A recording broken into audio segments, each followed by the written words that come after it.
This mansion was not a dream. It was a liability. The mistake wasn't building Briarcliff Estate. The mistake was believing that a house born from limitless money would remain obedient forever. Because from the moment its gates closed behind the family who lived there, the house stopped being shelter and started behaving like a system, one that demanded feeding, silence, and denial. Every fortune creates a structure around itself. Some structures protect, others trap.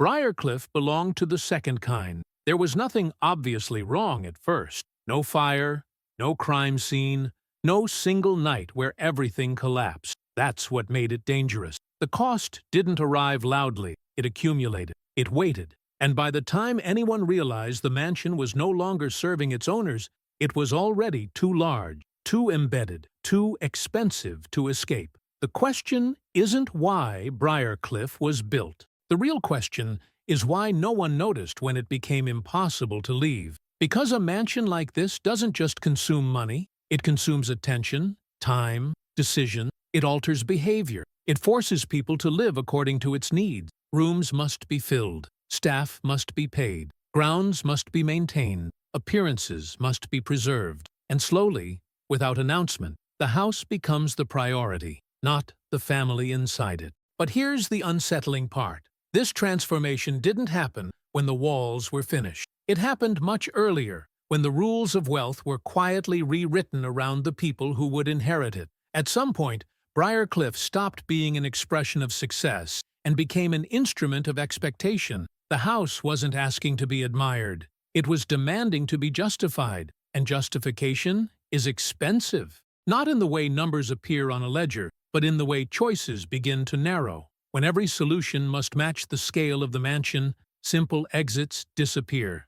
Downsizing feels like failure. Selling feels like betrayal. Letting go feels unthinkable. So the house stays, and the people adjust. This only works while the system supporting the mansion remains stable, while money flows effortlessly, while reputation stays intact, while the future looks predictable. But systems like this are fragile. They depend on continuity, on silence, on the assumption that tomorrow will behave like yesterday. The problem was that Briarcliff was built on an assumption that had an expiration date, and no one marked it. What made the estate truly dangerous wasn't its size, it was its position. The mansion didn't exist in isolation. It sat at the intersection of legacy, inheritance, public image, and private pressure. Every decision made inside it echoed outward. Every mistake was magnified. Every weakness had a stage. And stages don't forgive. Somewhere along the way, the house began to demand performance instead of comfort, stability instead of honesty, maintenance instead of adaptation. And the people living inside it started making choices, not because they were right, but because the mansion required them. That's how traps work. They don't close suddenly. They tighten gradually. What looks like privilege from the outside often feels like obligation from the inside. And Briarcliff was an obligation on a scale that few families could carry without fracture. But the fracture didn't start where most people expect. It didn't begin with scandal. It didn't begin with loss. It began with something smaller, something that seemed harmless at the time. A decision that made sense only if the mansion was assumed to be permanent. That assumption would later prove catastrophic. Because permanence is the most expensive illusion wealth can buy. And Briarcliff was built entirely around it. The house still stands in memory. The name still circulates. The legacy still echoes. But the cost, financial, structural, human, never stopped accumulating. It simply shifted quietly into places no one wanted to examine. And that raises the question that still hasn't been answered. Was Briarcliff ever meant to be lived in? Or was it always meant to outlive the people who paid for it? The real burden of Briarcliff did not arrive with keys. It arrived with expectation. Inheritance is usually described as a transfer of assets, but in families shaped by extreme wealth, inheritance behaves more like a contract written long before anyone agrees to its terms. You don't inherit a house like Briarcliff. You inherit the responsibility of keeping a narrative alive. And narratives are fragile. By the time the mansion entered the hands of the next generation, Its function had already shifted. It was no longer a personal residence. It was a symbol that needed constant validation. The house wasn't asking, "Do you want me?" It was asking, "Can you afford to disappoint what I represent?" That distinction changes everything. Because once a mansion becomes symbolic, decisions stop being practical. They become performative. You don't ask whether the house makes sense. You ask what it would mean if it disappeared. And that question is far more expensive. Briarcliff demanded continuity. The grounds required staff. The rooms demanded upkeep. The reputation required consistency. Even when parts of the estate went unused, they could never appear neglected. Neglect would suggest decline. Decline would suggest weakness. And weakness, in families tied to industrial empires, is not tolerated. It's corrected. Quiet. Internally. At cost. This is where the mansion's influence deepened. The house didn't force anyone to live there. It simply made every alternative feel like failure. Selling would look like retreat. Downsizing would feel like erasure. Repurposing would risk ridicule. So the family did what powerful families often do when trapped by their own symbols. They maintained. Maintenance became the strategy. But maintenance is not neutral. It drains. It redirects energy away from growth and toward preservation. It prioritizes yesterday over tomorrow. And while the cost of maintenance can be measured financially, its psychological toll is harder to quantify. Every decision now had an audience, real or imagined. The mansion amplified scrutiny. Friends, business partners, outsiders, everyone saw Briarcliff as proof that the system was still working, which meant the system could never be allowed to visibly fail. And so, adjustments were made elsewhere. Risk tolerance shrank. Innovation slowed. Flexibility disappeared. The family's wealth, once dynamic, became increasingly rigid, locked into land, structure, and appearance. What had once been liquid power turned into immovable mass. This is the paradox of legacy estates. The larger they grow, the less adaptable they become. And adaptability is what wealth needs most to survive time. Inside Briarcliff, rooms filled with reminders of permanence. Not comfort, permanence. Furniture chosen to last generations. Layouts designed for formality, not spontaneity. Spaces that communicated continuity rather than life. Over time, the mansion stopped reflecting the people inside it. The people began adjusting themselves to match the mansion. That adjustment is subtle, but corrosive. Choices that might have seemed reasonable elsewhere became impossible here. Careers had to align with status. Relationships had to withstand scrutiny. Privacy shrank. Every personal shift risked destabilizing the larger image. And because the house was always present, always watching, it reinforced a single message. Deviation is expensive. The danger wasn't rebellion, it was stagnation. While the world outside evolved, markets shifting, cities changing, industries transforming, Briarcliff remained anchored to a version of success that no longer matched reality. The mansion assumed stability in a system that was becoming volatile, and volatility doesn't negotiate with symbols. At first, the strain showed up in places easy to ignore. Deferred updates, quiet staffing changes, subtle reductions masked as efficiency. Nothing dramatic, nothing alarming, just small recalibrations meant to keep the illusion intact a little longer. But illusions require constant reinforcement. The longer the house stayed,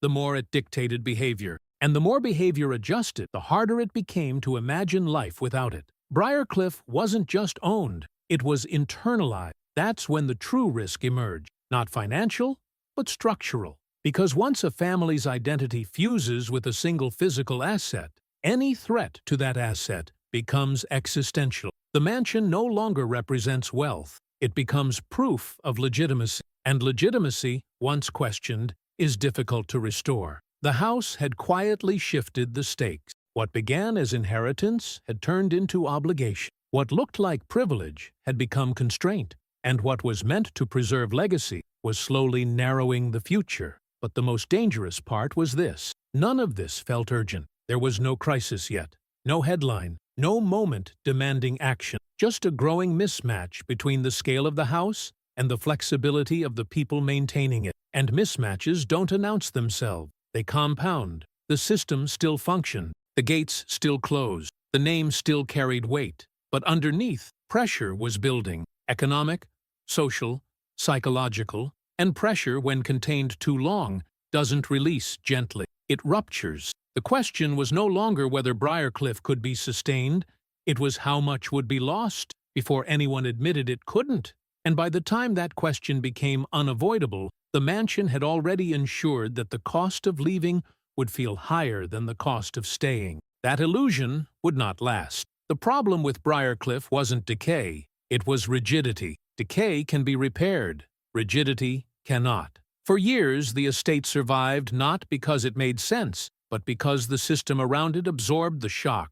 Wealth smoothed over inefficiency. Reputation buffered mistakes. History excused stagnation. As long as external conditions remained favorable, Briarcliff could afford to stay frozen in time. But systems don't fail all at once. They fail when they stop responding. Outside the gates, the world was reorganizing itself. Wealth was changing form. Power was becoming less visible, more mobile, less tied to land and spectacle. Capital favored speed, not permanence. Flexibility, not mass. And Briarcliff was the opposite of flexible. Inside the estate, however, nothing seemed urgent. The lawns were still trimmed. The structure still stood. The name still opened doors. This created a dangerous feedback loop. Visible stability discouraged meaningful change. Why fix what appears intact? That question delayed every necessary adjustment. Maintenance continued to masquerade as strategy. Repairs replaced reinvention. Cosmetic updates substituted for structural decision. The house didn't need to evolve. It only needed to look consistent. And consistency, in declining systems, is often the last refuge before collapse. The estate began to operate like an institution instead of a home. Processes multiplied. Rules hardened. Decisions required consensus. Consensus required time. And time, increasingly, was the one resource Briarcliff could not afford to waste. Costs rose in ways that were easy to rationalize individually, but devastating in total. Staffing alone consumed more resources than many entire households would see in a lifetime. Energy, security, insurance, specialized upkeep, each category justified itself. Together, they formed a financial gravity well. But the most expensive cost wasn't money, it was inertia. Opportunities passed because they didn't align with the house. Moves were delayed because they would disrupt the estate. Investments were avoided because they required attention elsewhere. The mansion didn't just consume resources, it dictated priorities, and priorities shape outcomes. Over time, the family's relationship with risk inverted. The risk was no longer in bold decision. The risk was in change itself. Doing nothing felt safer than doing something wrong in a structure that could not absorb visible error. That's when the system crossed a threshold. A system becomes fragile not when it weakens, but when it can no longer afford to acknowledge weakness. Briarcliff had reached that point. Every sign of strain had to be hidden. Every adjustment had to be framed as intentional.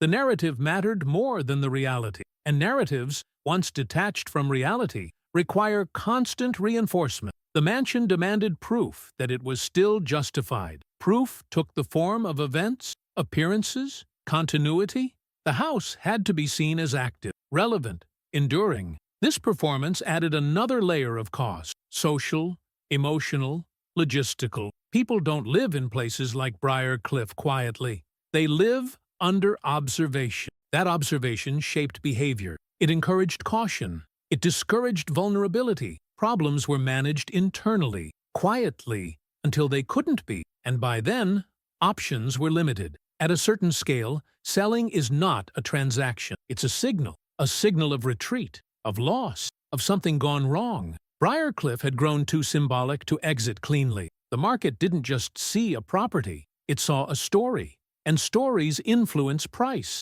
which meant timing mattered. But timing was exactly what the estate's rigidity undermined. Decisions moved slowly. Consensus lagged behind reality. By the time action became unavoidable, leverage had already eroded. This is the silent tax of legacy assets. They reduce optionality. They lock families into positions that assume continuity in a world that rewards adaptation. And still, the house stood. That was the most misleading part. As long as the walls remained upright, it felt premature to declare failure. As long as the gates closed, it felt manageable. The visible markers of success delayed the recognition of structural decline. But beneath the surface, the system was tightening. Financial flexibility shrank. External dependencies increased. The margin for error disappeared. Briarcliff was no longer supported by surplus. It was supported by obligation. Obligation is brittle. All it takes is one shift,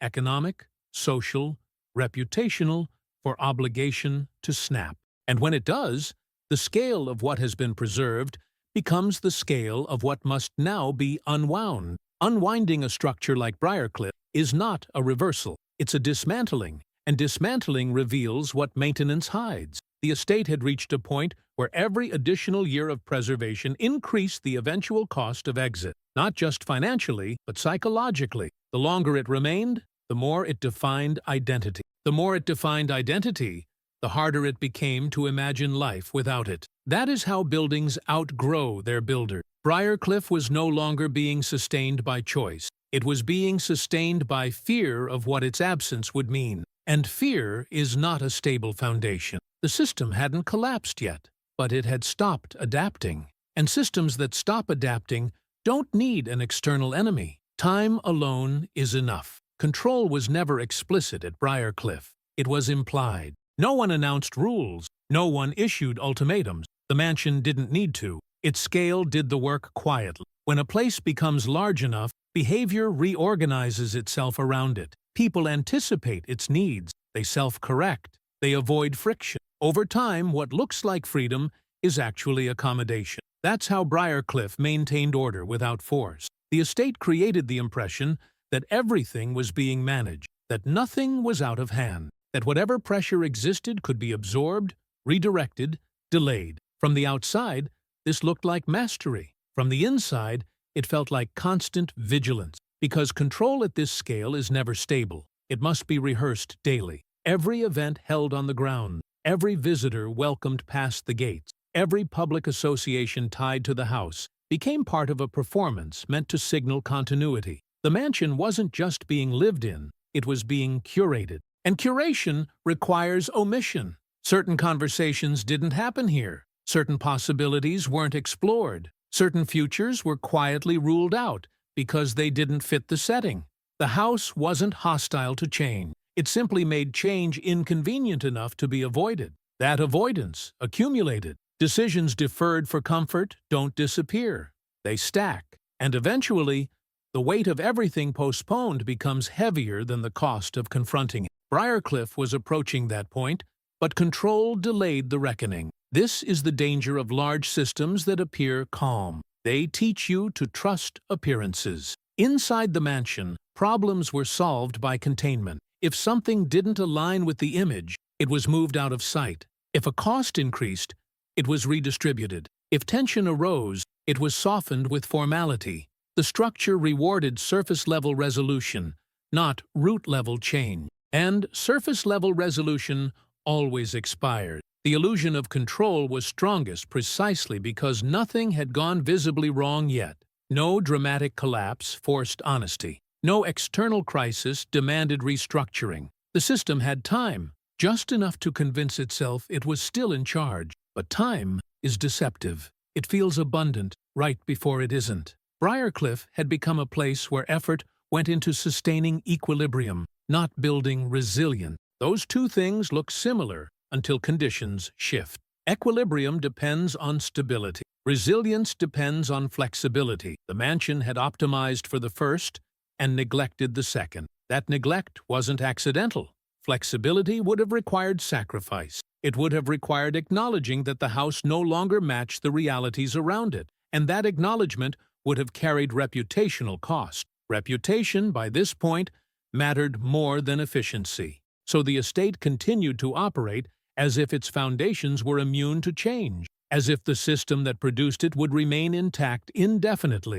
as if scale itself provided safety. But scale only provides safety when it can be adjusted. Instead of adjustment, Briarcliff doubled down on control, more structure, more formality, more emphasis on preserving the way things had always been done. This created short-term stability at the expense of long-term survival. It also changed how people related to the space. The mansion stopped feeling like something that could be questioned. It became a constant, unchallengeable, immovable. And when something becomes unquestionable, it stops being evaluated. Evaluation is what keeps systems honest. Without evaluation, assumptions harden into doctrine. The assumption at Briarcliff was simple. The house must endure. Everything else, finances, decisions, personal trajectories, could be adjusted around that central truth. This assumption was never written down. It didn't need to be. It was embedded in daily routines, in the way choices were framed,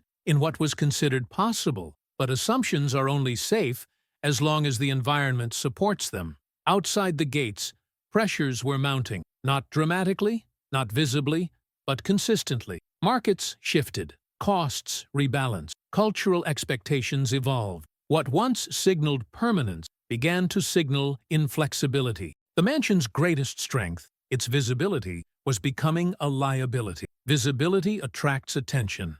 Attention invites comparison, and comparison reveals mismatch. Briarcliff had been built to dominate a particular narrative of success. That narrative was fading. New models of power didn't require monuments. They favored discretion, mobility, leverage. The house couldn't follow. Control tried to compensate.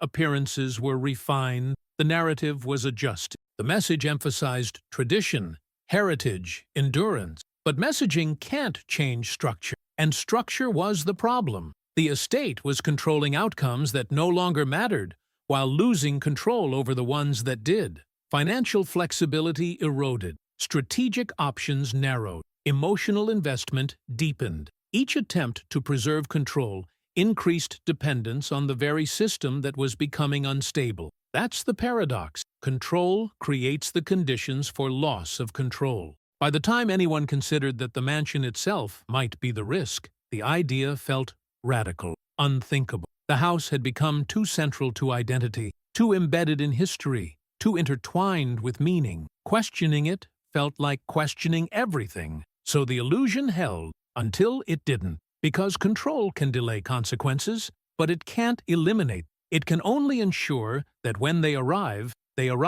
all at once. Briarcliff was nearing that convergence point, where hidden costs align, where postponed decisions surface simultaneously, where the effort required to maintain the illusion exceeds the system's capacity to sustain it. The mansion still looked solid, the narrative still sounded confident, but control was no longer a choice. It was a reflex, and reflexes fail under pressure. Collapse rarely begins with emotion. It begins with arithmetic. At Briarcliff, the numbers didn't explode. They drifted. Quiet increases layered over old assumptions. Costs that once felt proportional slowly detached from reality. What had been sustainable under one economic rhythm became untenable under another, but only if you were willing to admit the rhythm had changed. No one did. Not immediately. The estate still functioned. Staff showed up. Systems ran. Bills were paid. That's what made the danger hard to detect. The math didn't fail catastrophically.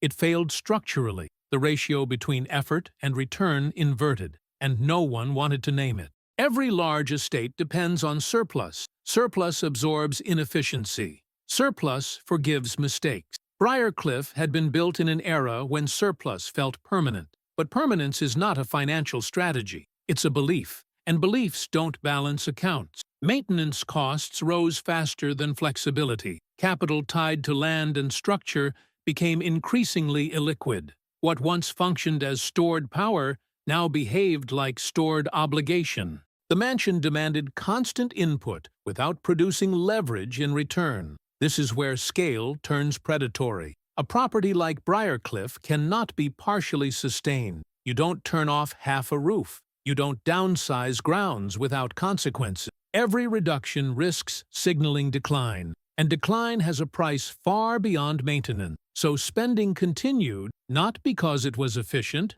but because stopping would be louder than continuing. The math grew uncomfortable, then unforgiving.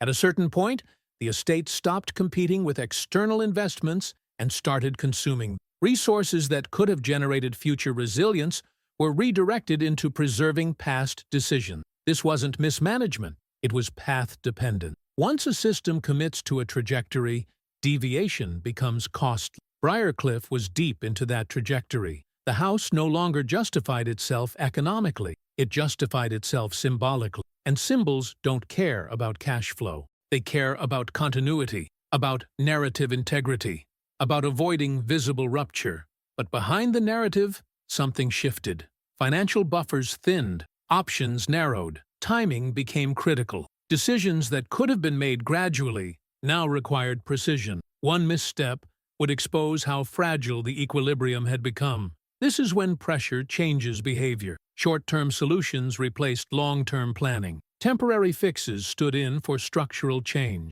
The goal was no longer optimization. It was avoidance. Avoidance of scrutiny. Avoidance of irreversible signals. Avoidance of the one decision everyone sensed was coming. Letting go. But letting go of a mansion like Briarcliff isn't an exit. It's an event. It invites interpretation. It raises questions. And questions threaten legitimacy. So the system hesitated. The hesitation had a cost. Markets are not patient with symbolic assets. Time erodes value when maintenance outpaces relevance. Each year of delay reduced leverage. Each attempt to preserve the illusion narrowed the exit. This is where the math truly broke. Not because the estate ran out of money, but because it ran out of favorable outcomes. No scenario looked clean. Every option carried reputational, financial, or emotional loss. The mansion had succeeded in eliminating easy choices. What remained were only painful ones. The house that once represented dominance now dictated terms.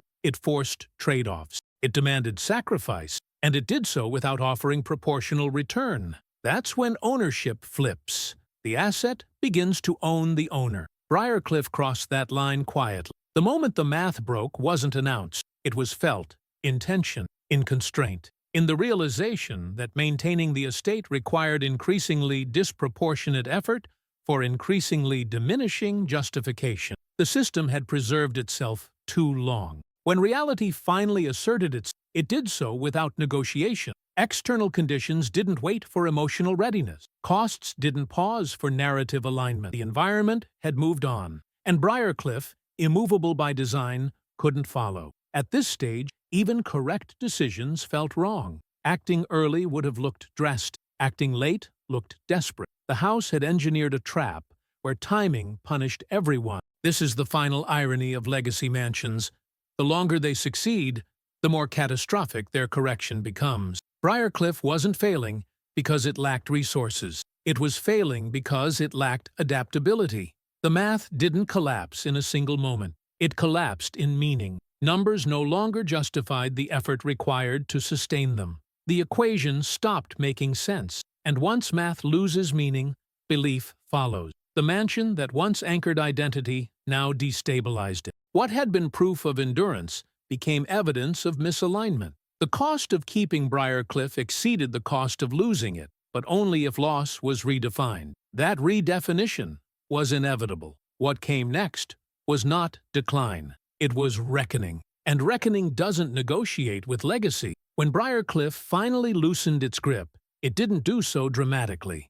There was no single moment of collapse that matched its scale, no spectacle proportional to its weight. That, perhaps, was the final cost the mansion imposed. Even its ending refused to be clear. What remained was not simply an abandoned structure or a repurposed property. What remained was a residue, a set of consequences that outlived ownership. Because systems like Briarcliff don't disappear when they stop functioning, they echo. The estate had already done its work. It had redirected decades of decision. It had shaped identity, constrained options, delayed adaptation. Long before its role changed, its influence had already been absorbed into the people who maintained it. This is the quiet truth of legacy assets. By the time they are questioned, they've already altered outcomes. Briarcliff did not fail as a building. It failed as a promise. The promise that permanence equals security, that scale guarantees relevance, that preserving the past